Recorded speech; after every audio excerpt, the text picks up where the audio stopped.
Então, só para a gente entender da onde que vem aqueles zeros e uns que apareceram lá no circuito do conversor, eu queria dar uma palhinha aqui sobre a representação binária, né?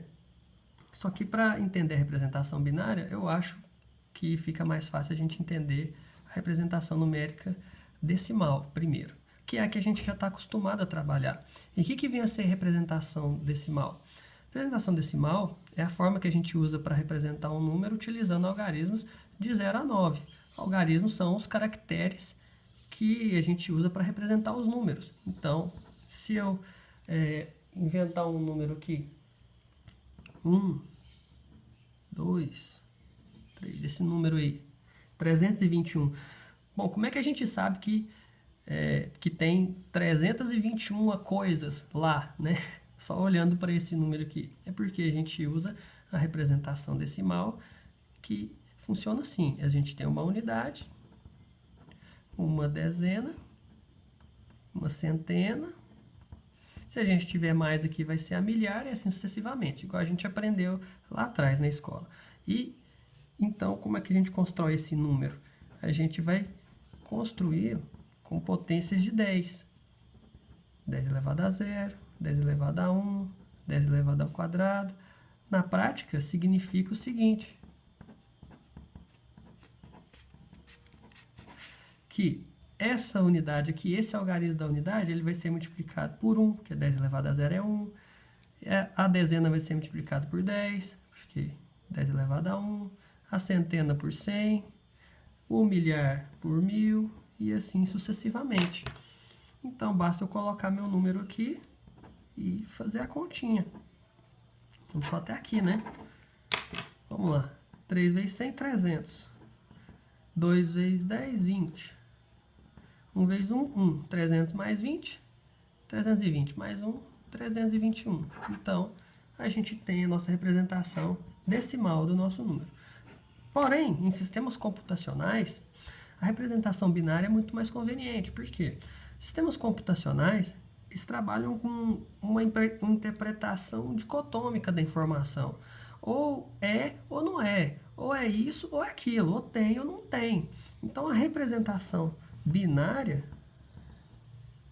torna-se mais conveniente. E aí, em vez de estar representando aqui com 10 algarismos, a gente vai representar apenas com 2.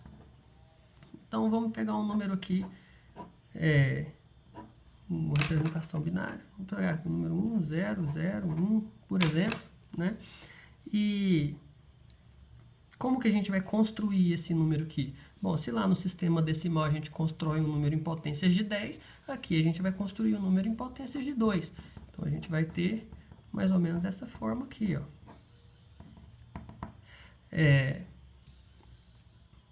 A gente vai ter 2 elevado a 0, 2 elevado a 1, 2 elevado ao quadrado, 2 elevado ao cubo, né? E assim sucessivamente. Se tiver mais números, aí a gente vai pegar e trazer o nosso número para cá. 0, 0, 1 e fazer a continha. Vamos começar daqui. 2 elevado a 0 é 1 vezes 1, 1, mais 2 elevado a 1, 2 vezes 0, 0, mais 2 elevado ao quadrado, 4 vezes 0, 0, mais 2 elevado ao cubo, 8 vezes 1, 8. Opa, 8 mais 0 mais 0 mais 1, 9. Então, esse número aqui, ele é o número 9. Tudo bem? Só para a gente ficar craque no negócio aqui, vamos treinar mais uns números em binário aqui. Então, a gente sabe que cada algarismo aqui é uma potência de 2, então vai ser 1, 2, 4, 8, 16. Agora é só fazer a conta. 1 vezes 0, 0, 2 vezes 1, 2, 4 vezes 1, 4, 8 vezes 0, 0, 16 vezes 0, 0. Aí a gente soma todo mundo. E aí a gente vai ter lá 4 mais 2, 6. Então, esse número aqui é o número 6. É suficiente você representar assim, tá? 1, 1 e 0 também é o número 6. 1, 2, 4, 2, 0, 0, 2, 1, 4, 4. Só que aqui eu tenho 3 bits. Aqui eu tenho 1, 2, 3, 4, 5 bits. Tá bom? Para fins didáticos e de entender aquele, a importância lá da quantidade de bits. Por quê? Porque justamente quando eu tiver mais bits é quando eu vou ter mais combinações. Se eu tiver 2 bits, né, eu vou ter só 4 formas de representar o meu número na representação binária. Esse sistema binário já existe há uns 3.000 anos ou mais, já era usado pelos chineses, só que o que acontece? Ele não é tão prático para a gente usar no dia a dia. Imagina uns números muito grandes aqui, ó, 900 mil. Por exemplo, num sistema decimal, que é o que está escrito aqui, ele está 1, 2, 3, 4, 5, 6 algarismos a gente tem. Mas num sistema binário, a gente teria uns 20 algarismos para representar esse número. Então é pouco prático. É claro que isso aqui que eu estou passando é uma noção hiper superficial, só para a gente saber de onde que vem, né, essa representação, essa forma de representar o número. E existe toda uma matemática, conceitos envolvidos aqui para fazer operações com esses números, somar números binários e por aí vai, tá bom? Então, já que eu falei do bit, vamos reforçar um pouquinho aqui a ideia de como esse bit está relacionado com a qualidade do sinal lá na hora que a gente vai fazer a conversão.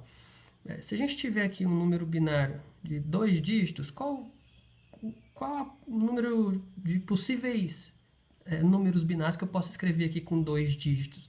Eu vou poder escrever 0 ou 1 aqui, ou seja, tem 2 possibilidades, ou 0 ou 1 aqui, eu tenho mais 2 possibilidades, ou seja, vai resultar em 4, né? Já te adiantando que é 2 elevado a n. Se eu tiver um número binário de 3 dígitos aqui, posso escrever 0 ou 1 aqui, tem 2 possibilidades, posso escrever 0 e 1 aqui vezes 2 possibilidades, posso escrever 0 e 1 aqui, 2 possibilidades, então 2 a terceira vai ter 8 possibilidades, certo? Vamos fazer um exemplo aqui, ó, nesse daqui que tem 4 possibilidades, a gente viu lá que 0, 0, 0, 1, 1 e 0, 1 e 1, né? Se eu tentar escrever mais algo, já foi tudo escrito, já vai ser tudo repetido, são só essas 4 mesmo. Então, imagina lá no áudio agora que a gente está falando de sistemas, a gente está falando de resolução de n igual a 16 bits. A gente está falando de resolução de 24 bits. Isso aqui, para você ter uma ideia, é maior do que 65.500 alguma coisa, não estou lembrando aqui. Aqui tá na casa dos 16 milhões de combinações que você pode escrever esse número aqui com, vamos falar assim, essa palavra com 24 letras, né? Então, na prática, lá no áudio, que a gente...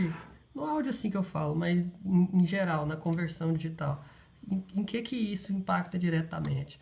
Bom, vamos fazer um exemplo aqui com 1 bit. A gente vai ter aqui praticamente 2 níveis, né? 0 e 1. Então, eu vou ter uma amplitude aqui, 0 e 1. Bom, se eu aumentar para 2 bits, eu vou ter já 4 níveis, né? Eu vou ter aqui, igual aqui eu tinha o 0, 1, 2, 3. Então, vamos aumentar aqui para 2 bits.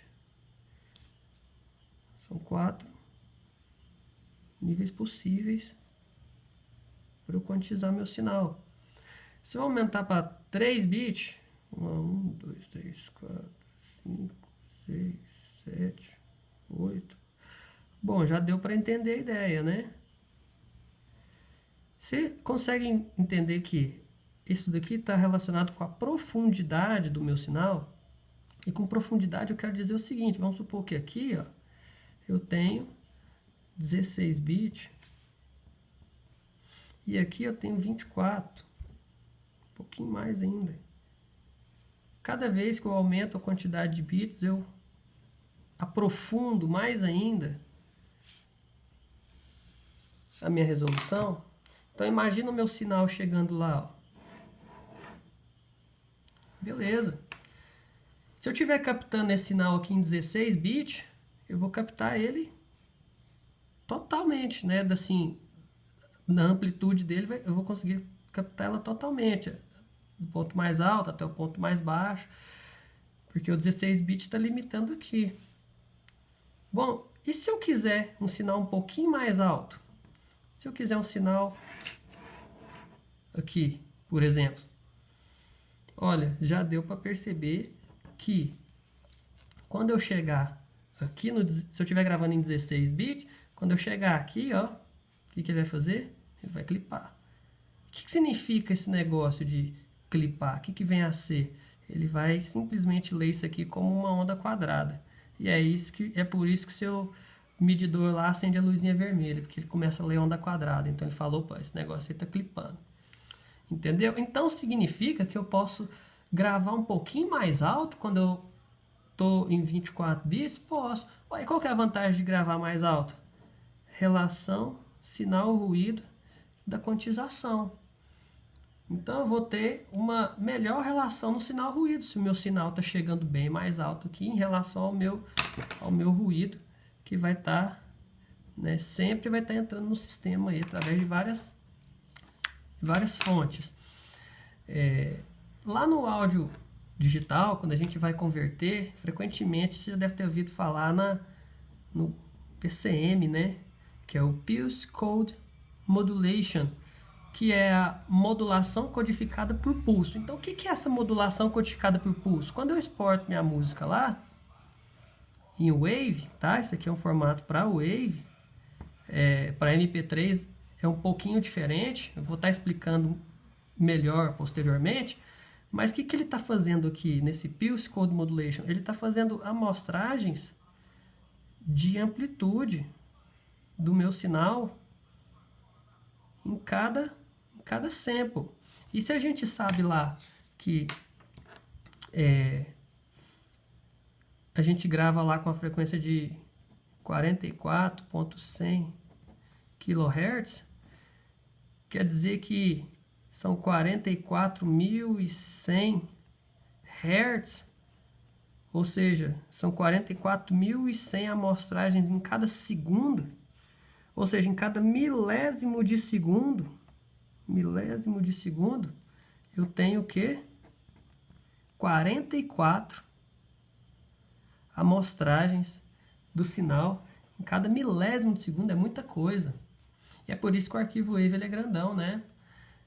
Então, só para a gente entender mesmo, o nível, quando a gente trabalha com esses níveis com esse nível de profundidade aqui, a gente consegue obter sinais com resolução melhor. Tranquilo?